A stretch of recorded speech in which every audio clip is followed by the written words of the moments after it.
Recording in progress.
Hello, good evening. Good evening. Sir. Good evening, sir. Good evening.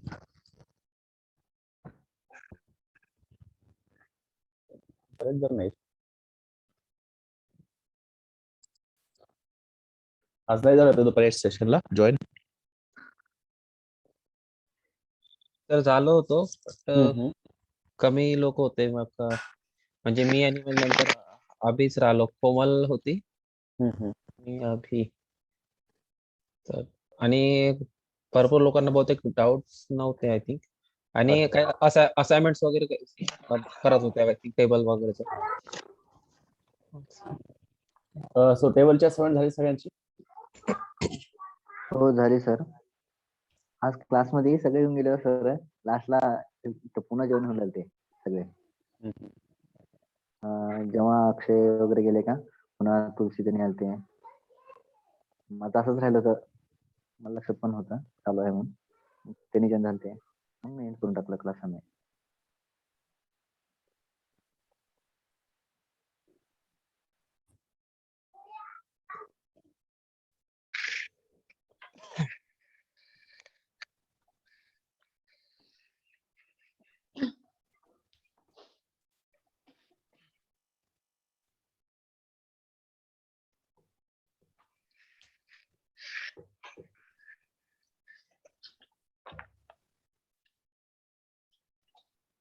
दाखवायचं का sir टेबलचं task. हा तो पण screenshot चालवता ना की बरेच जण बाकी आहेत जेवणाचे.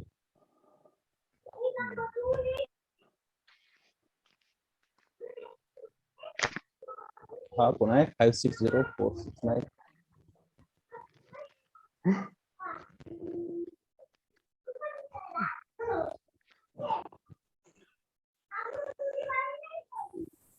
सर मी आहे विशाखा.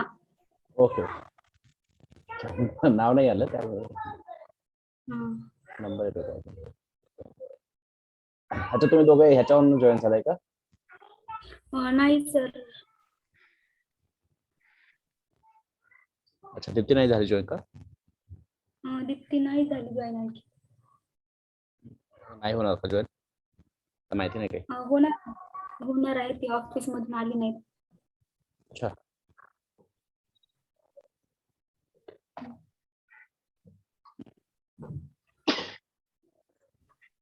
ठीक आहे आपण स्टार्ट करू कारण बाकी जॉईन होईल असं नाही वाटत. दीप्ती नाही आहे. वर्षे तू पण नाही होणार जॉईन.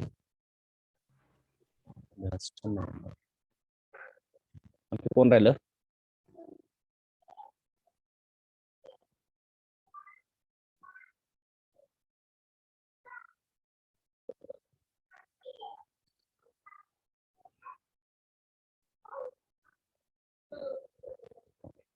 सो सीएसएस मध्ये आपण पहिला पार्ट भेटला आपला काय प्रोव्हाइडिंग सीएसएस. सो किती प्रकारे आपण सीएसएस प्रोव्हाइड करू शकतो. 3 प्रकार राईट. आणि कुठला प्रकार आपण वापरला पाहिजे कुठला नाही हे पण आपण डिस्कस केलेलं आहे. बरोबर ना? सो पल्लवी, इनलाईन सीएसएस वापरता काय प्रॉब्लेम होऊ शकतो? हॅलो पल्लवी. हा सर. हा, इनलाईन सीएसएस जर आपण वापरलं तर काय प्रॉब्लेम होऊ शकतो? सगळ्यांनाच ते अप्लाय होईल म्हणजे म्हणजे त्याच जे आपण ऍट्रिब्यूट तिथे वापरला ना त्यालाच अप्लाय सगळ्यांना नाही होणार. नाही तुला क्लिअर म्हणजे समजलं नाही मला एक्झॅक्टली काय सांगायचं होतं. कोमल.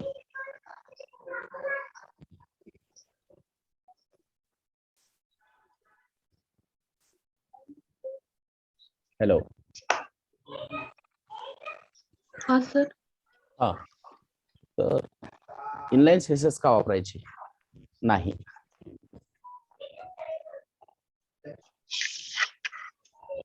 नाही सर, नाही येत. कालच भेटलं ना आपण.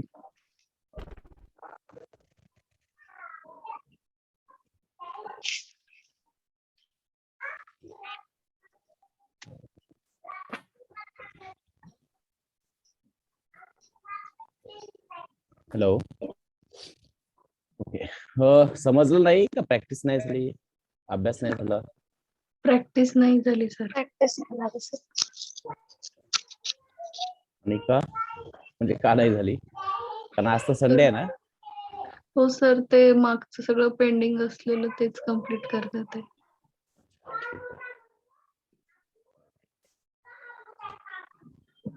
हा वैभव, इनलाईन सीएसएस का नाही वापरलं पाहिजे आपण?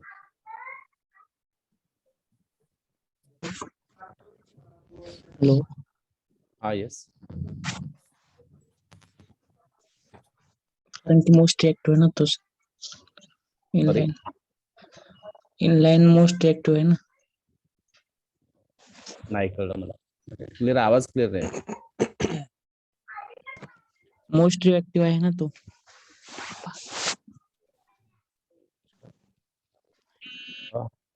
गजानन.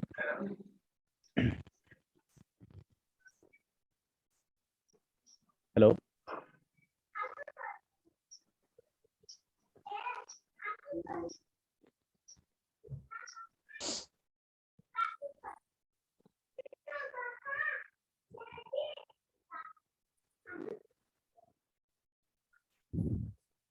कोण सांगतंय?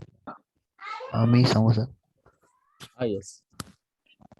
का म्हणजे ना आपल्याला सीएसएस चे आपले जास्ती कोडिंग लिहावं लागते ना सर आपल्याला. अच्छा.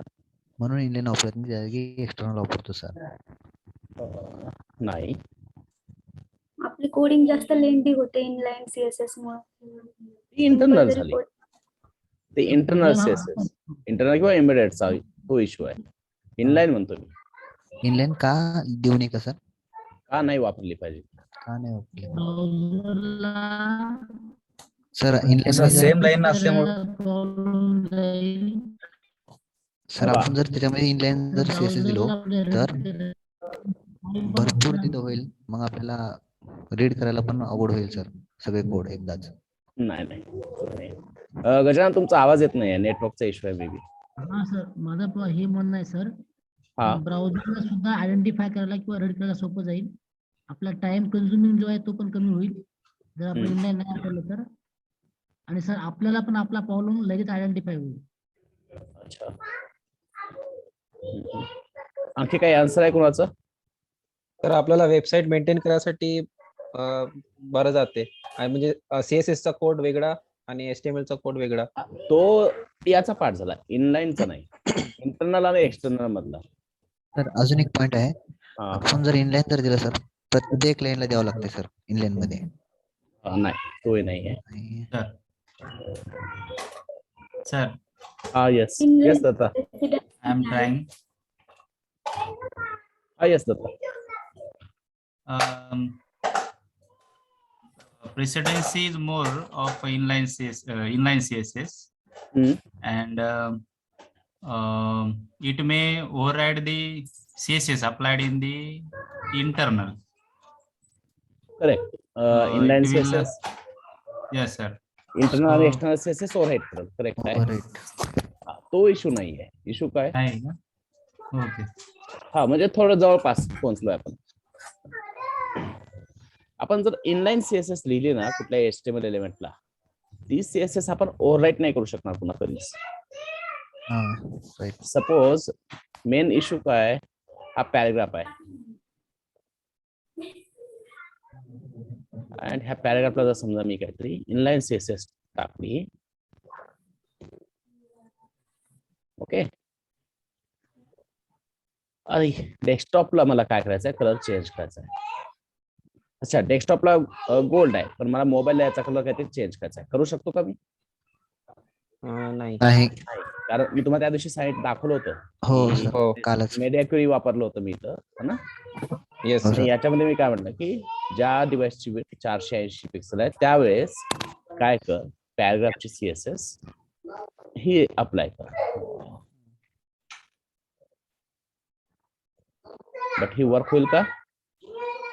नाही होणार, कारण इनलाईन मध्ये आपण इनलाईन सीएसएस सगळ्यांनाच ओव्हरराईट करतो, जसं जाताना म्हटलं असतं इंटरनल किंवा एक्सटर्नल. याचा मेन इश्यू काय, आपण याला ओव्हरराईट नाही करू शकत. आणि त्यामुळे आपण याची जे रेस्पॉन्सिव्ह डिझाईन करतो आपण टॅबसाठी आणि डेस्कटॉपसाठी, त्यावेळेस ही सीएसएस आपण ओव्हरराईट नाही करू शकणार बाय युजिंग मीडिया क्वेरीज. हे मीडिया क्वेरी आपण कशासाठी वापरतो, वेगवेगळ्या डिव्हाइसला वेगवेगळी सीएसएस अप्लाय व्हायला पाहिजे, राईट? Yes sir. तर आपण ही मीडिया क्वेरी तिथं अप्लाय नाही करू शकत आणि इनलाईन सीएसएस आपण कधीच ओव्हरराईट नाही करू शकत. चेंज करू शकतो, इथं जाऊन काय करू शकतो, चेंज करू शकतो, पण ओव्हरराईट नाही, कधीच ओव्हरराईट करता नाही होणार. येणार नाही. त्यामुळे इनलाईन सीएसएस नाही वापरत आपण.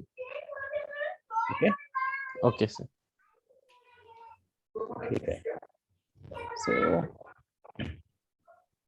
तुम्ही काय करतो, इथं एक पॅराग्राफ घेतोय, लोरेम एप्सम, ठीक आहे. देन त्याच्यानंतर एक डिव, अँड डिव मध्ये आपण जनरली पॅराग्राफ नाही टाकू शकतो, राईट?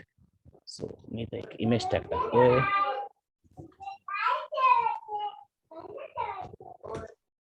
And width म्हटलं 100 पिक्सल. इमेज वरती आणखी एक ऍट्रिब्यूट आपण सापडलं, काय म्हणलं आपण, विड्थ. डायरेक्टली आपण विड्थ अप्लाय करू शकतो. सीएसएस मधून अप्लाय करण्याच्या ऐवजी आपण काय केलं, डायरेक्ट इमेज मधनं देऊ. इमेजला देऊ शकतो. But this is not a good practice. हे फार जुन्या काळामध्ये ज्या वेळेस सीएसएस डेव्हलप नाही झाली ती त्यावेळेसची गोष्ट आहे ना.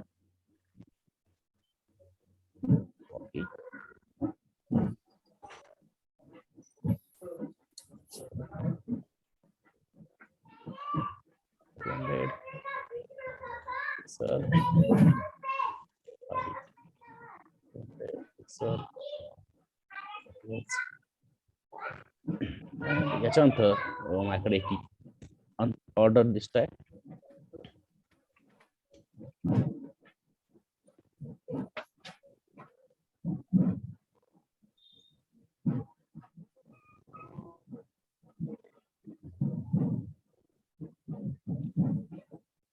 ओके,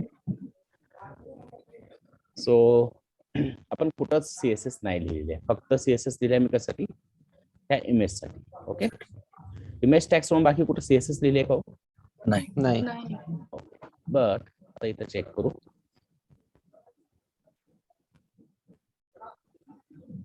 पॅराग्राफला मार्जिन दिसतंय का तुम्हाला? हो सर. टॉप बॉटम मार्जिन दिसते? Yes sir. डिवला काही मार्जिन नाहीये, इमेजला पण नाहीये, ठीक आहे. ह्या यूएल ला काय काय प्रॉपर्टी दिसतात तुम्हाला? बॉक्स साइजिंग आणि लाईन हाईट. नाही, हे तर मी अप्लाय केलंय, पण आपण सीएसएस नाही लिहिली, बट ती अप्लाय झाली. अशा कुठल्या प्रॉपर्टी दिसतात ब्राउझर वरती? बॉक्स साइजिंग, तर मार्जिन दिसतंय. मार्जिन ऑरेंज कलर आहे म्हणजे मार्जिन आहे. मार्जिन आहे पॅडिंग, पॅडिंग कुठं दिसते? ते लेफ्ट. पॅडिंग लेफ्ट साइडला, इथं लेफ्ट साइडला पॅडिंग दिसते. सो बाय डिफॉल्ट यूएल ला काय असते, काहीतरी टॉप बॉटम मार्जिन आहे अँड लेफ्ट साइडला काहीतरी 15 पिक्सल समजा काहीतरी काय पॅडिंग असते, राईट? हे फक्त ह्या दोन एलिमेंट्सच्याच बाबतीत नाही, प्रत्येक एलिमेंटला बाय डिफॉल्ट काही ना काहीतरी सीएसएस अप्लाय असते. म्हणजे कुठं मार्जिन असेल, कुठं पॅडिंग असेल, पण काही ना काहीतरी सीएसएस काय प्रत्येक एलिमेंटला बाय डिफॉल्ट काय अप्लाय आहे. राईट. आणि हे काय करू शकतात, आपण जेव्हा डिझाईन क्रिएट करतो ना, त्यावेळेस हे प्रॉब्लेम क्रिएट करू शकतो. राईट. हे जे बाय डिफॉल्ट यांच्या स्पेसिंग्स आहेत ना, मार्जिन किंवा पॅडिंग, हे आपल्या डिझाईनमध्ये प्रॉब्लेम क्रिएट करू शकतो. समजा आपण इथं डिव टाकला, इथं पॅराग्राफ टाकला, आपण पॅराग्राफला मार्जिन वगैरे सेट नाही केलं आणि आपण पुढे गेलो, पण ह्यानं बाय डिफॉल्ट काय केलेले आहे, मार्जिन टाकले आहे ना वर आणि खाली काहीतरी अराउंड 16 पिक्सल काहीतरी मार्जिन आहे, बट आपल्या डिझाईन मध्ये नाही आहे. करेक्ट. तर हे जे प्रत्येक एलिमेंटची काही सीएसएस प्रॉपर्टी आहेत बाय डिफॉल्ट, ते आपण काय करतो, रिसेट करतो. आपलं जेव्हा डिझाईन स्टार्ट होतं, आपण जेव्हा हे पेजची स्टार्ट करतो, त्यावेळेस प्रत्येक पेजचं जे डिझाईन आहे, प्रत्येक एलिमेंटची जे सीएसएस आहे बाय डिफॉल्ट, ती आपण काय करतो, रिसेट करतो. आणि रिसेट करायचं म्हणजे काय करावं लागलं हो, जसं की आता इथं पॅराग्राफ आहे, पॅराग्राफला काय मार्जिन आपण काय करणार, रिसेट करणार म्हणजे 0 पिक्सल टाकणार. त्याच्यानंतर पॅडिंग 0 पिक्सल. बट हे फक्त पॅराग्राफच्या बाबतीत नाही आहे, UL आहे, नंतर LI आहे, नंतर DU आहे. ओके, ठीक आहे. त्याच्यामध्ये आणखी मी काय करतोय, S2 हेडिंग. आता बघा, हेडिंगला एवढी स्पेस सुटते, आपण काही लावले का सीएसएस? नाही. तरी पण त्यांना काय घेतलं, काहीतरी एक स्पेसिफिक मार्जिन आहे ना. येस. 1.5 EM म्हणजेच अराउंड 24 पिक्सल. राईट. सो ही सीएसएस आपण नाही अप्लाय केली, म्हणजेच प्रत्येक हेडिंगला पण काय असते बाय डिफॉल्ट, मार्जिन काही ना काही सीएस असते. काही ना काहीतरी मार्जिन असणार आहे. राईट.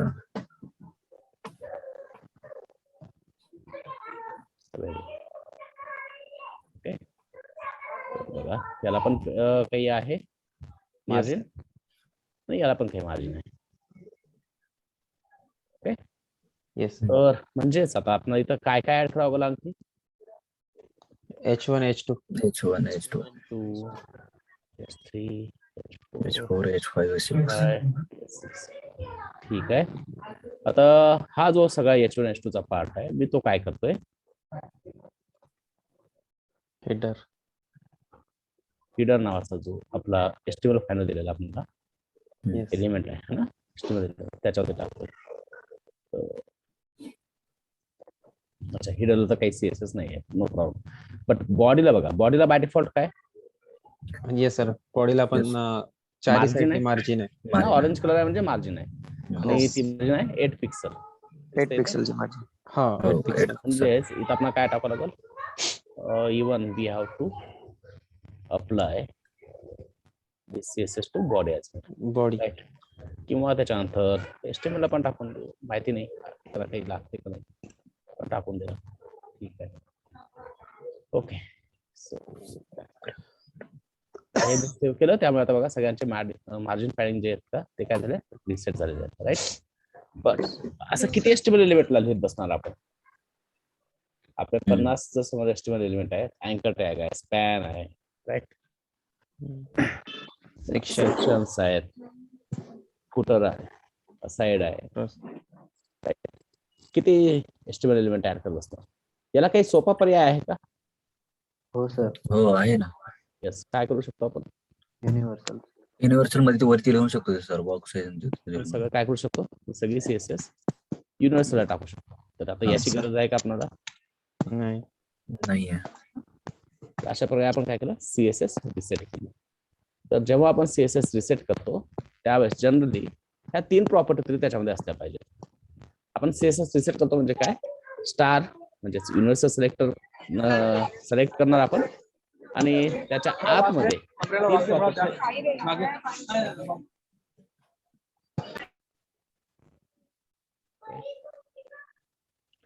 त्याच्या आतमध्ये आपण ह्या 3 प्रॉपर्टी टाकल्या पाहिजे, box sizing border box, margin 0, padding 0. Right. आणि यालाच आपण म्हणतो रिसेटिंग सीएसएस. पण हे कशासाठी करतोय, कारण बाय डिफॉल्ट प्रत्येक HTML एलिमेंटला, प्रत्येक नाही पण काही एस्टिमेट एलिमेंटला मार्जिन किंवा पॅडिंग किंवा मार्जिन पॅडिंग दोन्ही पण प्रॉपर्टी काय असतात, अप्लाय असतात. आणि ती आपली रिक्वायरमेंट नसते डिझाईनमध्ये. डिझाईनमध्ये आपली मार्जिन वेगळी असू शकते किंवा मार्जिन 0 पण असू शकते. पॅडिंग मे बी 20 असेल, 20 पिक्सल 30 पिक्सल असू शकते किंवा नसेल पण, है ना. तर आपण आपल्या डिझाईनच्या अकॉर्डिंगली काय करणार, प्रत्येकाला मार्जिन पॅडिंग देणार, राईट. पण Yes, sir.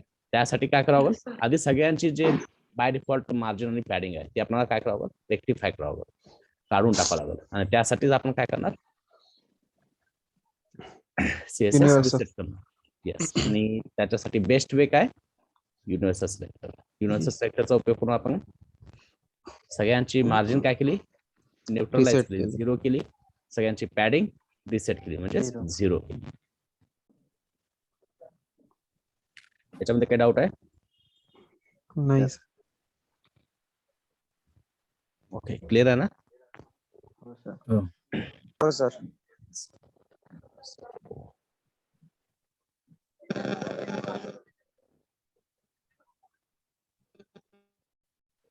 CSS मध्ये बेसिक CSS झालं. त्याच्यानंतर आपण बघणार आहे सिलेक्ट. सिलेक्टर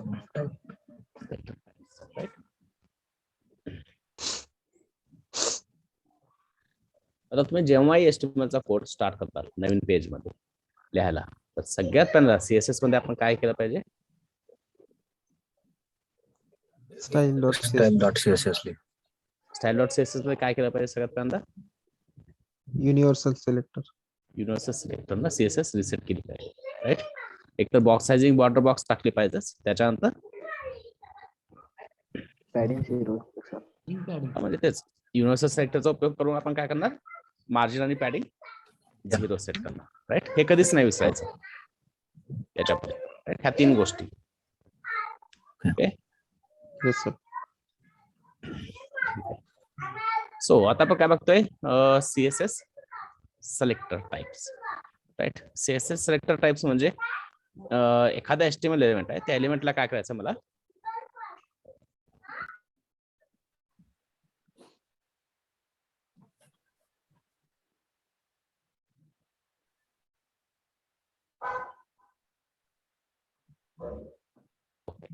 सो एखादा HTML एलिमेंट आहे, त्या एलिमेंटला मला काय करायचं आहे, सिलेक्ट करायचं आहे. कुठल्या फाईलमध्ये, style.css फाईलमध्ये. आणि तिथं मला काय करायचं, त्याला CSS अप्लाय करायचे, correct.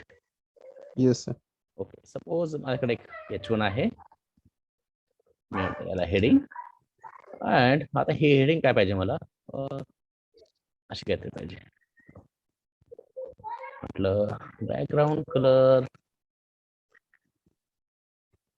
blue wallet, adding 20 pixel and color white. Okay.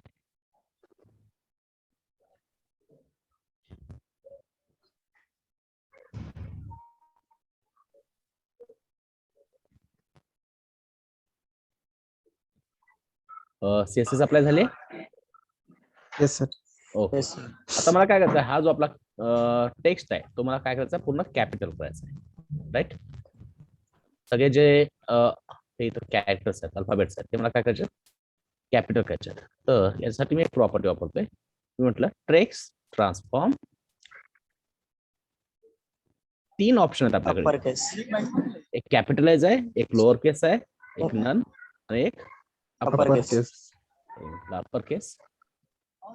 Okay, perfect. Upper case झालेला आहे.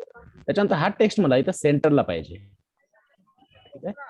तर मी म्हटलं इथं टेक्स्ट लाईन सेंटर, तर आला सेंटरला. Yes sir. किंवा दुसरा आणखी चॉईस काय आपल्याकडं, टेक्स्ट फॅमिली. राईट म्हणू शकतो, Right, राईट sir. आला. Yes. आणि आपण काहीच अप्लाय करत नाही, म्हणजे बाय डिफॉल्ट काय व्हॅल्यू असली पाहिजे याची, लेफ्ट.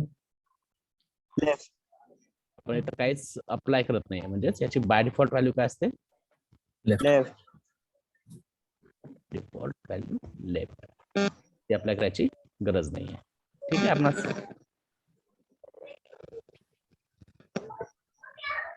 सो ठीक आहे, सेंटरला दिसतोय व्यवस्थित. हो. बट आता ही जी CSS आपण अप्लाय केली आहे, ही CSS अप्लाय करण्यासाठी आपण इथं कुठला सिलेक्टरचा टाईप वापरलेला आहे? तर आपण HTML चा टॅग वापरलाय. Yes, H1 काय टॅग नेम आहे, बरोबर ना? येस हा जो H1 आहे हा त्या एलिमेंटचा काय टॅग नेम Tag. आहे H1, आणि त्या टॅगचं नेम वापरून आपण काय करतोय, CSS अप्लाय करतोय. बरोबर. हो. तर आपला जो पहिला सिलेक्टर आहे तो काय झाला,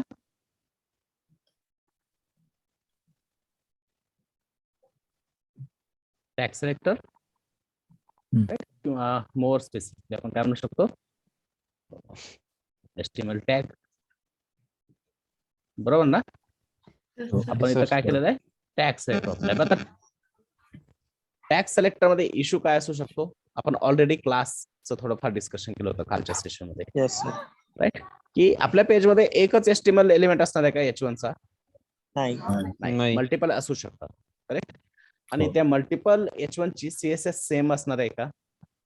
नाही. नाही. नाही. तर पॉसिबिलिटी आहे, पॉसिबिलिटी काय असंच असू शकतं की प्रत्येक H1 ची CSS डिफरंटच असणार. हो. Right? फार कमी एलिमेंट असतील त्यांची CSS काय असते, सेम असते. बट मॅक्झिमम टाइम्स काय असते, प्रत्येक HTML एलिमेंटची CSS काय असणार आहे, डिफरंट असणार आहे. तर Different. त्यामुळे आपण टॅग सिलेक्टर आपण प्रत्येक जागी नाही वापरू शकणार, correct? Yes, sir. Tag number आपण प्रत्येक जागी नाही वापरू शकणार. काही त्याला म्हणजे स्पेसिफिक जागा आहेत, स्पेसिफिक त्याचे यूज केस आहेत, त्यावेळेस आपण ते यूज करू शकतो. फक्त टॅग सिलेक्टरचा उपयोग करून आपण डिझाईन नाही क्रिएट करू शकणार. तर त्यासाठी ऑप्शन काय दिलेलं आपल्याला W3 कम्युनिटीनं, की तुम्ही क्लास सिलेक्टर वापरा, राईट? तर त्यासाठी आपण काय करतो, ज्या एलिमेंटला आपल्याला CSS अप्लाय करायचे आहे, सपोज हा पॅरेग्राफ आहे, ह्या पॅरेग्राफला मला काय करायचं आहे, CSS अप्लाय करायची आहे. तर याला मी काय करणार, काहीतरी क्लास देणार. मी म्हटलं इन्फो, राईट? आणि याला क्लास देणार म्हणजे काय, क्लास ऍट्रिब्यूट, आणि त्याला व्हॅल्यू देणार काहीतरी त्याला नाव. ह्या क्लासला काय नाव दिलेलं आहे, Info. इन्फो. तर ह्या पॅराग्राफ वरती कुठला क्लास अटॅच आहे, Info. इन्फो. इन्फोचा. आता हा जो इन्फो क्लास आहे, हा इन्फो क्लास मी इथून घेऊन जाऊन कुठं सिलेक्ट करणार, स्टाईल. स्टाईल डॉट CSS मध्ये. बट जेव्हा आपण क्लास सिलेक्टर यूज करतो, तर त्या क्लास सिलेक्टरच्या नावाच्या आधी आपण काय टाकलं पाहिजे, Dot. डॉट टाकलं पाहिजे, इन्फो. आणि त्याच्यानंतर हे कर्ली ब्रेसेस, आणि त्याच्या आतमध्ये आपण CSS लिहिणार त्याची. हे डॉट टाकल्यानंतरच ब्राउझरला कळतं की हा का कुठल्या टाईपचा सिलेक्टर आहे, Class. क्लास. क्लास टाईपचा सिलेक्टर आहे, राईट? तर दुसरा टाईप काय, class Class type selector. Selector. Okay. आता याला जी काही CSS द्यायची ती मी CSS अप्लाय करतो. पॅडिंग समजा म्हटलं 10 pixel, background colour RGBA 0,0,0,0,3 and border 1 pixel, solid gray. Okay.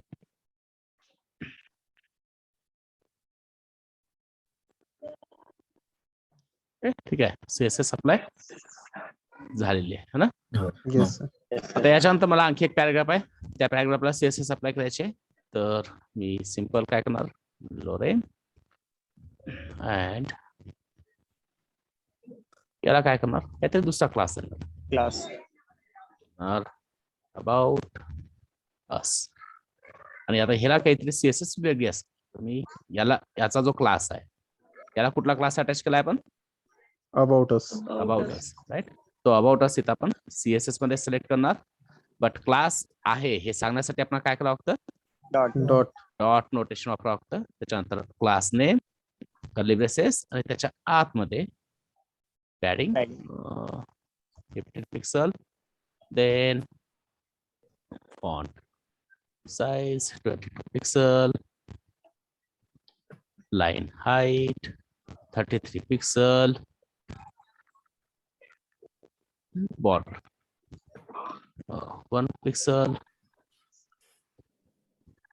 dotted and black. Okay,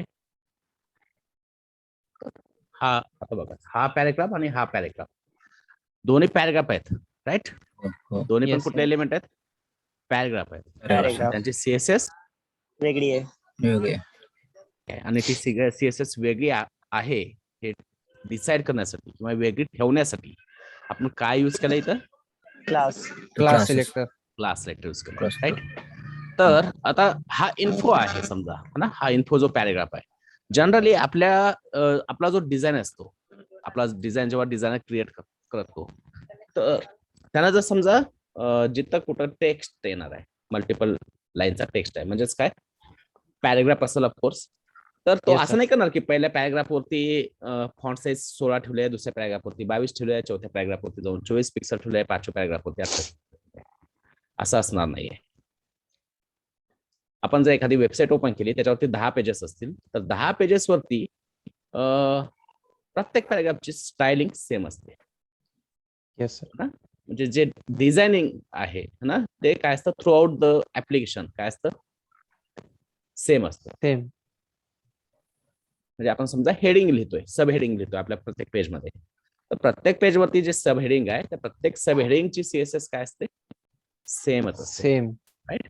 म्हणजे समजा आता मी इन्फो नावाचा जर क्लास केलाय माझ्या पॅरेग्राफ साठी, तर हा क्लास मी कुठं पण वापरू शकतो माझ्या पॅरेग्राफ मध्ये. आता ह्याच पेज मध्ये पुढे जाऊन काय करायचं, मला एक पॅरेग्राफ आला, तर मी तर सिम्पल काय म्हणणार, त्याला इन्फो क्लास टाकणार आणि त्याच्यामध्ये कॉन्टेंट टाकणार, राईट? तर सेम सीएसएस रिपीट झाली. तर Yes, sir. आता हा आपला पहिला पेज आहे, मला समजा दुसरा पेज आहे आणि दुसऱ्या पेजवरती जायचं आहे, राईट? तर आता दुसऱ्या पेजवर जायचं असेल तर सगळ्यात पहिल्यांदा मला काय करावं लागेल, मला एक पेज क्रिएट करावं लागेल. इथं आता Yes, मी sir. हेच पेज कॉपी करतोय, इथं पेस्ट केलं आणि इथं म्हणतोय अबाउट अस. ओके, अँड ह्या पेज वरती मी काय करतो, एक लिंक टाकतो हेडिंगच्या खाली. आता मला एका पेजवरून दुसऱ्या पेजवर जायचं आहे, राईट? Yes, sir. तर पल्लवी, आपण कुठला एचटीएमएल एलिमेंट वापरतो? रिलेशन. सॉरी, एका पेजवरून दुसऱ्या पेजवर रिडायरेक्ट करायचं आपल्याला. लिंक. Yes, link. लिंक म्हणजेच कुठला टॅग? Anchor. अँकर टॅग, करेक्ट? आपण एका पेजवरून दुसऱ्या पेजवर जायचं, तर आपण काय करणार, अँकर टॅग वापरणार. तर मी त्या अँकर टॅग टाकला. अँकर टॅग मध्ये मला कुठल्या पेजवरती जायचं हो, अबाउट अस वरती. About us. आता हा इंडेक्स डॉट एचटीएमएल पेज आणि हा अबाउट अस पेज सेम लेवलला आहेत, Yes, sir. हो. राईट? तर मी इथं डायरेक्टली असं म्हणू शकतो अबाउट अस डॉट एचटीएमएल आणि याच्या आतमध्ये टाकलं Info. About. Go to About us. ठीक आहे. Yes, sir. ऍड याला मी क्लास करतोय नाव म्हणून काहीतरी क्लास देतो, कारण हा काय करतो, नेव्हिगेटर करतो एका लिंकवरून दुसऱ्या लिंकवर. ठीक आहे. तर आता याच्यावरती मी काय करू, कंटेंट चेंज करतोय. इथं म्हटलं हा कुठला पेज आहे, About about us. Us. About us. And याच्यामध्ये पण पॅराग्राफ टाकला, तर म्हणतो मी अबाउट अस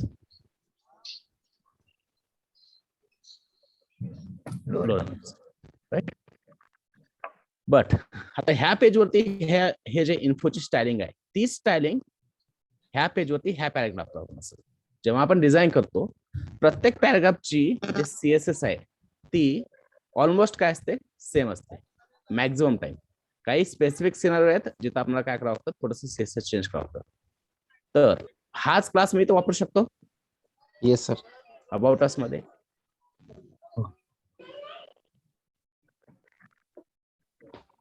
ओके, आता मी इथं आलो.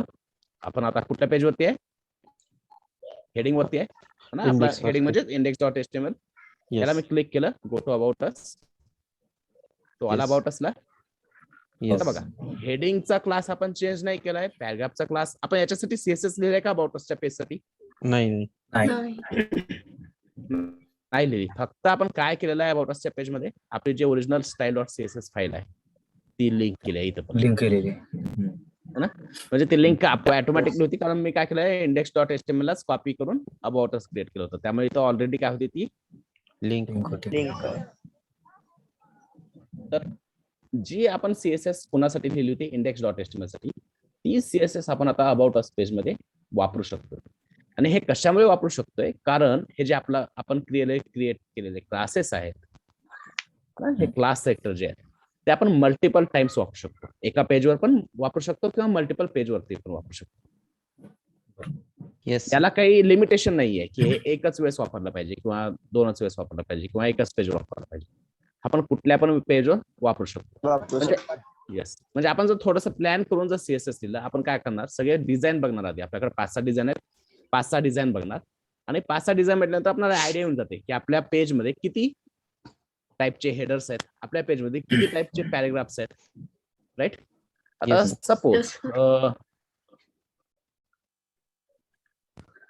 इथे एखादा काहीतरी मला बटन पाहिजे आणि ते बटन काय म्हणतोय लोड मोर असं काहीतरी सांगतोय. म्हणजे त्याला क्लिक केलं की काहीतरी लोड होणार आहे डेटा. राईट. तर Yes, त्यासाठी मी बटन हा क्लास काय हा बटन काय हो एचटीएमएल एलिमेंटच आहे ना. एलिमेंट.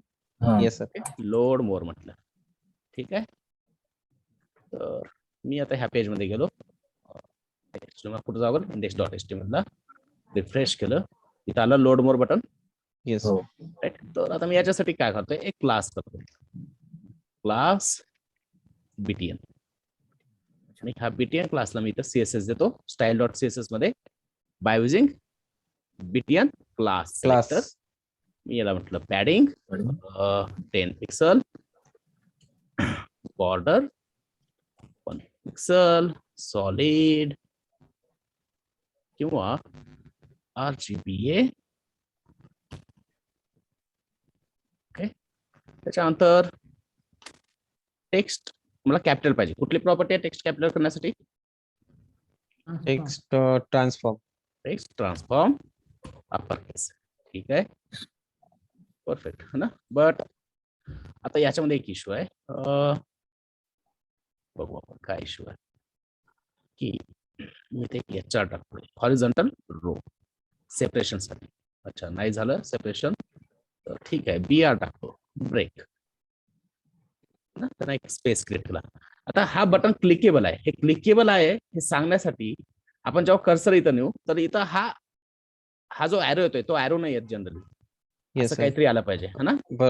हँड येते ना हे. Yes sir. आणि आता ह्या बटन वरती पण तसा हँड आला पाहिजे कारण युजरला इथे गेल्या गेल्या समजलं पाहिजे हे क्लिकेबल आहे. आणि युजरला क्लिकेबल आहे हे कधी कळतं जेव्हा हे असं काहीतरी हँड येतो. राईट. आता Yes. ती प्रॉपर्टी आपल्याला इथं आणायची आहे. तर त्यासाठी मी इथं काय म्हणणार आपल्या बटन क्लासमध्ये कर्सर पॉइंटर. कर्सर पॉइंटर म्हणलं आला हँड. Yes, sir. आता युजरला काय करते हा बटन काय क्लिकेबल. राईट. आता हे जे कॉर्नर्स आहेत हे कॉर्नर्स मला शार्प नको आहेत. मी एक काम करतो याला थोडीशी मार्जिन अप्लाय करतो कारण तो चिकटून चाललाय ना. Margin 20 pixel. ठीक आहे. आता सेंटरला आला. येस. अँड आता हे जे कॉर्नर्स आहेत हे कॉर्नर्स मला काय शार्प नको आहे. इथं आपण सीएसएस सिलेक्टर तर बघतच आहे त्यासोबत आपण सीएसएसच्या काही नवीन नवीन प्रॉपर्टी बघतो. प्रॉपर्टीज. राईट. आणि मला आतापर्यंत कोणी पण नाही विचारलं की रवी व्हॉट इज दिस RGBA. मी 2 वेळेस वापरलं मुद्दा म्हणून पण कोणी पण नाही विचारलं. बॅकग्राऊंड कलर आपल्याला माहिती आहे पण RGBA काय कोणी विचारलं नाही आता. सर तोच नेक्स्ट क्वेश्चन होता.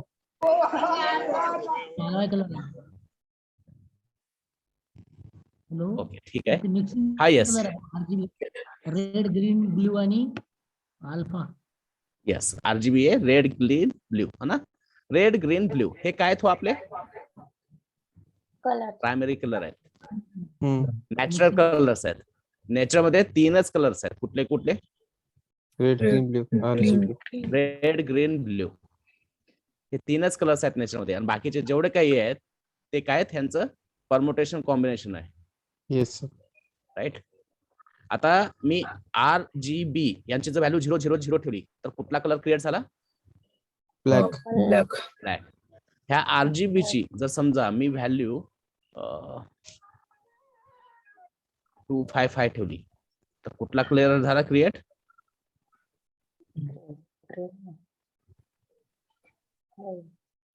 White, right. तर अशा प्रकारे आपण RGB वापरतो आणि RGB आपण वापरणार कशासाठी मी थोडा सांगतो. ठीक आहे. तर मी आता बटनला काय काय CSS वापरली, कर्सर पॉइंटर दिलं, बॉर्डर दिलं. ठीक आहे. मला हे जे कॉर्नर्स आहेत ते शार्प नको आहेत, ते मला थोडेसे राउंडेड पाहिजेत. तर त्यासाठी मी एक नवीन प्रॉपर्टी वापरतो इथं, बॉर्डर रेडियस ऑफ 5 पिक्सल. तर बघा कॉर्नर काय झाले हो, शार्प झाले, स्मूथ झालेत ना. जे शार्प होते आधी टोकदार होते ते आता राउंडेड झालेत, थोडेसे स्मूथ झालेत. Yes sir. राईट. अँड याच्यानंतर त्याला काहीतरी कलर देऊ, बॅकग्राऊंड कलर रॉयल ब्ल्यू, आणि रॉयल ब्ल्यू वरती व्हाईट कलर चांगला दिसतो. तर मी टेक्स्टचा कलर देतोय व्हाईट. ओके. तर ठीक आहे, बटन वरतीच एकच मिनिट.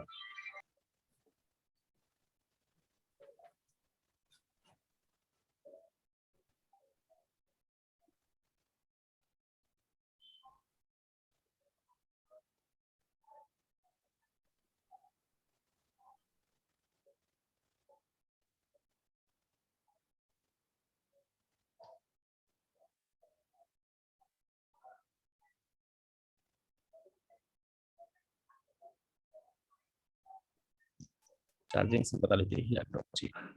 ओके. सो आता आपण याला बऱ्यापैकी CSS दिले आणि हा आता बटन दिसतोय, राईट. तर काय काय CSS अप्लाय केली, पॅडिंग 10 पिक्सल. पॅडिंग प्रॉपर्टी आपल्याला माहिती आहे, याच्यामध्ये Yes. काही नवीन नाही आहे. बॉर्डर 1 पिक्सल सॉलिड RGB आहे. RGB काय आपण 100% डिस्कस करू थोड्या वेळात किंवा मे बी नेक्स्ट सेशन. त्याच्यानंतर टेक्स्ट ट्रान्सफॉर्म. टेक्स्ट ट्रान्सफॉर्म काय करतं की हा जो टेक्स्ट आहे तो कॅपिटल पाहिजे का लोअर केस पाहिजे का कॅपिटलाइज पाहिजे. कॅपिटलाइज म्हणलं तर कसं होईल हो, त्याच्यामध्ये आणखी एक ऑप्शन आहे,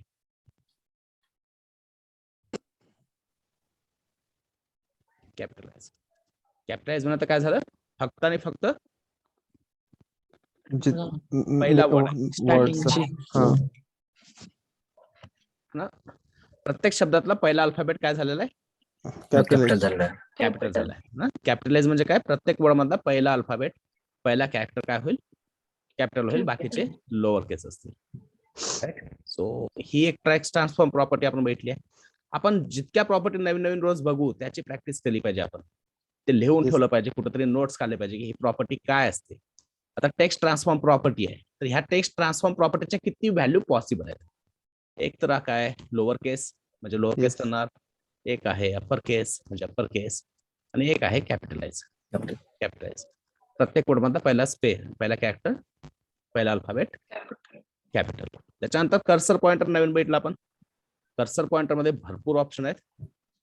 कर्सर पॉइंटर काय करतं, आपला जो आपला कर्सर आहे त्या कर्सरचा जो काय म्हणता येईल सिम्बॉल आहे ना, ते सिम्बॉल कसा दिसला पाहिजे हे ठरवतं.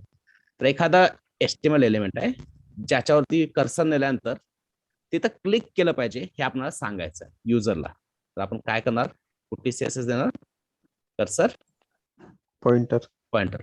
मार्जिन माहितच आहे आपल्याला, बॉर्डर रेडियस आताच भेटलं. जे कॉर्नर्स आहेत ना बॉर्डरचे ते काय करतात, ते स्मूथ करतात. बॅकग्राऊंड नाही कलर हे आपण ऑलरेडी भेटलं, नवीन नाहीये. तर इथं नवीन काय भेटलं आपण, text transform, cursor and border radius. प्रत्येक CSS प्रॉपर्टी नोट करायची सेशन झाल्यानंतर. Yes sir.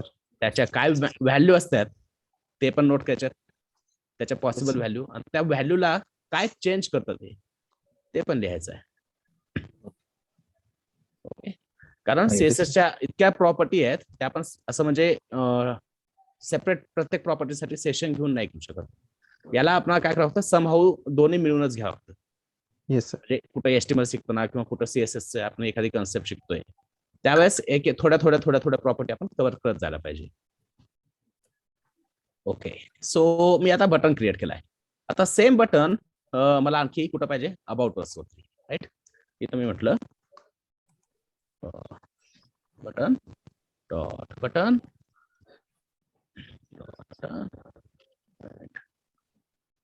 गेट अबाउट असं काहीतरी टाकलंय ना, असं काही नसतं पण टाकलंय मी. तर याच्यासाठी मला सीएसएस त्याची गरज आहे का वापस? नाही. कारण ऑलरेडी लिंक दिली आहे. बटन क्लास साठी आपण CSS already style dot CSS मध्ये लिहिलेली आहे आणि ती लिंक ऑलरेडी इथं अटॅच आहे. Yes sir. आता मी इथं जातोय, इथं म्हटलं मी go to about class, button दिसतोय व्यवस्थित. Yes sir.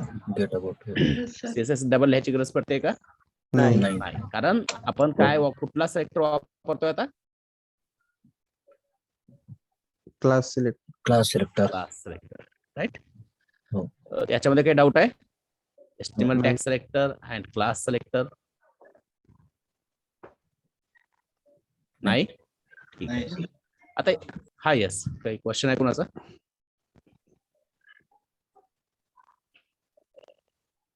आय थिंक नाही. अँड याच्यानंतर आहे आयडी सिलेक्टर. बेसिकली आयडी सिलेक्टरचा यूज करून आपण सीएसएस कधीच नाही देत, फार रेअर केसमध्ये. कारण आयडी हा जो आहे तो प्रत्येक एचटीएमएल एलिमेंटचा युनिक असतो. त्याचं नावच काय? ID, right. एखाद्या गोष्टीला आपण जर आयडी देतोय, आयडी कशासाठी देतो? आयडेंटिफिकेशन साठी, त्याचं युनिक आयडेंटिफिकेशन साठी. समजा आपला आधार कार्ड आहे, माझ्या आधार कार्डवरचा जो नंबर आहे तो दत्ताच्या आधार कार्डवरचा नंबर सेम असू शकतो का? नाही. प्रत्येकाचा आधार कार्डचा नंबर काय असतो डिफरंट. Different. ना, म्हणजे त्यालाच आपण काय म्हणतो? आधार आयडी. आधार आयडीच म्हणतो ना. Yes sir. आपण पासपोर्ट काढला, प्रत्येकाच्या पासपोर्टचा नंबर सेम असतो का? नाही. ऑफकोर्स नसणार आहे, युनिक असतो. म्हणजे तो काय? पासपोर्ट आयडी आहे. तसंच जर आपण एखादा आयडी एचटीएमएल एलिमेंटला देतोय तर तो सेम असेल का? नाही. तो युनिकच असला पाहिजे. एखादा एचटीएमएल ला समजा मी इथं आयडी दिलाय इंडेक्स डॉट मध्ये, समजा मी इथे हा पॅराग्राफ आहे, याला मी म्हटलं आयडी. लिहिण्याची पद्धत सारखीच आहे. जसं क्लास अप्लाय करताना आपण काय केलं? क्लास नावाचं ऍट्रिब्यूट अटॅच केलं, इज इक्वल टू त्याचं नाव टाकलं. तसंच मी आयडी नावाचं ऍट्रिब्यूट टाकलंय आणि याला काय म्हणणार मी आता इथं? इन्फो. Info, right. तर हा इन्फो आणि हा इन्फो वेगळा आहे, राईट. Yes. हा कुठला आहे? क्लास आहे आणि हा आयडी. आयडी आहे, राईट. आणि एक आयडी हा एकच वेळेस वापरायचा असतो. हा आयडी मी वापस आता ह्या पेज मध्ये कुठलाच वापरला नाही पाहिजे. ID should be unique. म्हणजे सर आयडीच्या आतमधली जी व्हॅल्यू आहे ती तर डिफरंट असू शकते ना. हा म्हणजे आयडी ऍट्रिब्यूट सेम असू शकतं. आता मला याला पण आयडी द्यायचा आहे, मी इथं काय म्हणणार? आयडी. पण त्या आयडीचं जे नाव आहे ते काय असलं पाहिजे? अबाउट अस असेल. Info. About us, right. Info राहू शकणार नाही, कारण इन्फो हा आता ऑलरेडी रिझर्व झालाय ह्या पॅराग्राफ साठी. येस. इन्फो नावाचा हा रिटर्न. हा येस दीपक. हॅलो दीपकच विचारत होता ना काहीतरी, का कोण विचारत होतं? Yes sir. तो पुन्हा इन्फो पुन्हा लिहिता येणार नाही ना. नाही येता ना, कारण इन्फो नावाचा आयडी आपण कुणा देऊन टाकलाय? ह्या पॅराग्राफला देऊन टाकलाय. पॅराग्राफ क्लासला. तसंच अबाउट अस नावाचा आयडी, किंवा मी काय म्हणतो इथं आता कन्फ्युजन नको, मी वन नावाचा आयडी दिला ह्या पॅराग्राफला. यार कोणीतरी इको क्रिएट करतंय. समजा तुम्ही मल्टिपल डिव्हाइस वर जॉईन असताल ना, तर एक डिव्हाइसला हे करून ठेवायचा अनम्यूट. मोबाईल वरून आहे आज. नाही तुझा नाही येत आहे आता, तू बोलतोय आता नाही येत आहे, याच्या आधी आला होता. आणि याला मी म्हटलं टू. तर हा वन नावाचा आयडी आपण ह्या पॅराग्राफला दिलाय. टू नावाचा आयडी आपण काय केलेला आहे? ह्या पॅराग्राफला. तर आता हे वन आणि टू रिझर्व झाले, आपण हे पुढे देऊ शकलो नाही, द्यायलाच नाही पाहिजे. समजा मी आता इथं दिलं, ते काय होईल? आता काहीच नाही होणार. याचा जो इश्यू क्रिएट होईल तो होईल जावास्क्रिप्ट मध्ये, जेव्हा आपण जावास्क्रिप्ट शिकतोय. तर आता मी आता काय करतोय, जो वन आयडी आहे त्या आयडीला मला सिलेक्ट करायचा आहे. जसं क्लास आहे हे सांगण्यासाठी आपण डॉट वापरत होतो, तसं आयडी आहे हे वापरण्यासाठी सांगण्यासाठी आपण काय सांगतो? Hash followed by ID name. And मी याला म्हटलं फॉन्ट साइज 30 पिक्सल. ओके, तर आता वन आयडी कुणाकुणावरती आहे? फर्स्ट आणि थर्ड वाईट. इन्फो, ह्या दोन इन्फो वरती हा सेम वन आयडी टाकलाय आपण, राईट? Yes. पहिला आणि तिसरा पॅराग्राफ जो आहे त्याच्यावरती ब्राउझरला बघू कुठं त्याला पाहिजे, index.html ला.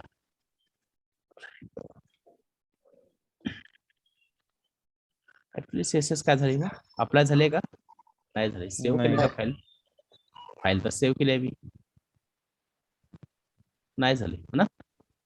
आयडी आपण टाकलाय 1 तरी पण नाही होत. आता मी काय करतो, इथला आयडी काढतोय, सेव्ह केलं, झाला वर्क येस सर. ना. सीएसएस मध्ये पण इश्यू आला, सेम आयडी टाकल्यानंतर त्यांना ते सिलेक्टच नाही केला कुठला पण पॅरेग्राफ. इश्यू बघितला ना आताच आपण. Yes sir. मी काय केलं, वन नावाचा आयडी हा 2 पॅरेग्राफ वरती टाकला, त्याला सीएसएस दिली, फॉन्ट साइज 30 पिक्सल, राईट? काय झालंय, रिफ्रेश करा, आता लोड झाला. मागच्या वेळेस लोड होत नव्हता, राईट? बट ह्याचा जो मेन प्रॉब्लेम आहे तो असतो जावास्क्रिप्ट मध्ये, राईट? तर त्यामुळे कधीच आयडी सेम नाही ठेवायचा, कधीच आयडी सेम नाही ठेवायचा, राईट? तर हा जो इश्यू आहे तो आपण जावास्क्रिप्ट मध्ये डिस्कस करणार की याच्यानं मेन प्रॉब्लेम काय आहे. जसं आपण सीएसएस मध्ये एचटीएमएल एलिमेंट काय करतोय, सिलेक्ट करतोय, राईट? तसंच आपण जावास्क्रिप्ट मध्ये काय करावं लागतं, हे एलिमेंट सिलेक्ट करावे लागतात. आणि सीएसएस मध्ये सिलेक्ट करण्यासाठी आपण काय वापरतोय, क्लास वापरतोय. तसं जावास्क्रिप्ट मध्ये एलिमेंट सिलेक्ट करण्यासाठी आपण काय वापरतो, आयडी वापरतो. आणि तो आयडी युनिक नाही नसला तर आपण जी काही फंक्शनॅलिटी लिहितोय त्याच्यामध्ये प्रॉब्लेम्स येतात. तर याच्यानं सीएसएस कधीच नाही अप्लाय करायची. आणि दुसरी गोष्ट, एका पेजवरती एक आयडी युनिकच असला पाहिजे, तो रिपीट व्हायला नाही पाहिजे. फार रेअर केस मध्ये आपण जर समजा सीएसएस लिहायची गरजच पडली तर आयडी सिलेक्टर आपण कसं वापरणार, hash followed by ID name. क्लासला जसं आपण dot followed by class name टाकले, एचटीएमएल एलिमेंट साठी तर काही प्रॉब्लेमच नाही आहे, जो काही त्याचा टॅग नेम आहे तोच वापरणार. बट आता हे 3 आपण जे सिलेक्टर शिकले त्याच्यापैकी सगळ्यात बेस्ट कुठला वाटतोय, म्हणजे क्लास. कारण क्लास काय करतोय, आपण युनिक सीएसएस देतोय आणि ती मल्टिपल जागी पण आपण वापरू शकतो. H1 सीएसएस देतोय, ती मल्टिपल जागी वापरू शकतो, पण ते काय कराल, throughout the application same CSS देईल, त्यामुळे तो उपयोग नाही करणार. हा, आणि आयडी काय, आयडी हा युनिकच असतो. Yes sir. जसं की आताच म्हणलं की आपण हे इथं नाही बघू शकणार इश्यू, तो इश्यू आपण जावास्क्रिप्ट मध्ये बघा. जावास्क्रिप्ट मध्ये. तर त्यामुळे आता जे काही आपण सेक्टर भेटले त्याच्यापैकी क्लास सेक्टर सगळ्यात युजफुल आहे. सो याच्यामध्ये काही डाऊट आहे? नाही सर. क्लिअर आहे? ओके. सो हे झालं बेसिक सीएसएस सिलेक्टर. याच्यामध्ये थोडेसे ऍडव्हान्स सीएसएस सिलेक्टर वगैरे असतील तर ते आपण उद्या कंटिन्यू करू. आणखी एक प्रॅक्टिस इंट्रोड्यूस करायचा असा माझा विचार आहे, म्हणजे जी आधीच्या बॅच मध्ये केलेली आहे. प्रत्येक बॅच मध्ये मी काय करत होतो की 1 तास शिकवायचं आणि एका तासानंतर कोणीतरी स्क्रीन शेअर करणार आणि जे काही मी डिस्कस केलेलं आहे ते त्यानं तिथं, म्हणजे त्यानं आणि बाकीच्या टीम मिळून ते UI तिथं क्रिएट करायचा. येस. मी आज काय काय केलं, index.html, अबाउट अस, त्याच्यामध्ये काही paragraph, class, ID selector, HTML element selector, त्याच्यानंतर अँकर टॅग, नेव्हिगेशन आणि सीएसएस वगैरे सगळं केलेलं आहे, राईट? याच्यामध्ये ऑफकोर्स ह्या प्रॅक्टिस मध्ये वेळ जातो, मे बी तुम्हाला 10 ते 11 पर्यंत बसावं लागेल. येस. तुमची सगळ्याची जर तयारी असेल तर आपण हे करू शकतो, पण मॉर्निंगला होणार नाही, है ना? 9 वाजता आपण लगेच हे करावं लागतं. ठीक आहे, आपण बघू नंतर काय ते प्लॅन करू याच्यावरती, कारण त्याचं ना आउटपुट चांगलं येतं, रिझल्ट येतो त्याच्यानं. पण आजच्या दिवस करायला जमल आपल्याला, है ना? आज वेळ आहे, आणखी अर्धा पाऊण तास तर आपण सहज बसू शकतो. हो सर. असे आपला टाइम 9 ते 10:30 आहे, राईट? तर कोण स्क्रीन शेअर करतंय? पल्लवी?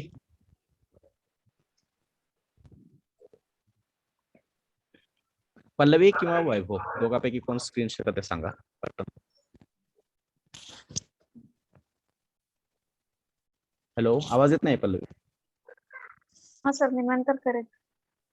नंतर करेल. नंतर कधीच येत नाही पल्लवी. ऑपॉर्च्युनिटी सर दुसऱ्यांदा नाही मिळत. 15 जण आहे, 2 आठवडे थांबावं लागलं आता. ओके वैभव, हा सर. येस स्क्रीन शेअर करशील प्लीज. हो आणि हा टास्क सगळ्यांनी मिळून क्रिएट करायचा, सगळ्यांनी मदत करायची वैभवला, है ना, कारण प्रत्येक गोष्ट सगळ्याच्याच लक्षात नाही असतात.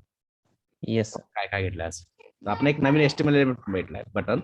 आणि त्याच्या आधी आणखी एक गोष्ट आपल्याला आतापर्यंत जे काही पार्ट झालाय त्याच्यावरती थोडासा म्हणजे इंटरव्ह्यू काइंड ऑफ सेशन ठेवायचा आहे, जो ऋषी कंडक्ट करणार आहे. तर म्हणजे आमचं असं म्हणणं झालं की तुम्हाला आधी विचारावं की तुम्ही प्रिपेअर्ड आहे का उद्यासाठी, तर तुम्हाला आणखी एखाद्या दिवसाचा वेळ पाहिजे. चालेल. चालेल सर चालेल. एखादी दिवस वेळ लागेल सर. हा 2-3 दिवस. ओके, म्हणजे उद्या मंडे, मंगळवारी संध्याकाळी ठेवायचा 9 वाजता. ऋषी चालतंय, मंगळवारी अवेलेबल आहे का तू? मंगळवारी नाही सर. मंगळवारी नाही आहे, ठीक आहे. मग आणखी सकाळी अवेलेबल आहे, रात्री नाही. नाही, जाऊ दे, ते लकी आहेत. आपण बुधवारी ठेवू रात्री. हो चालेल. ओके, सो बुधवारी रात्री असेल है ना.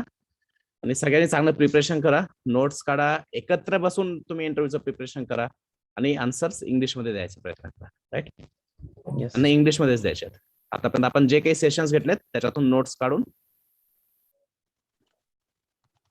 डॉक टाईप कॅपिटल असलं पाहिजे का? Yes sir.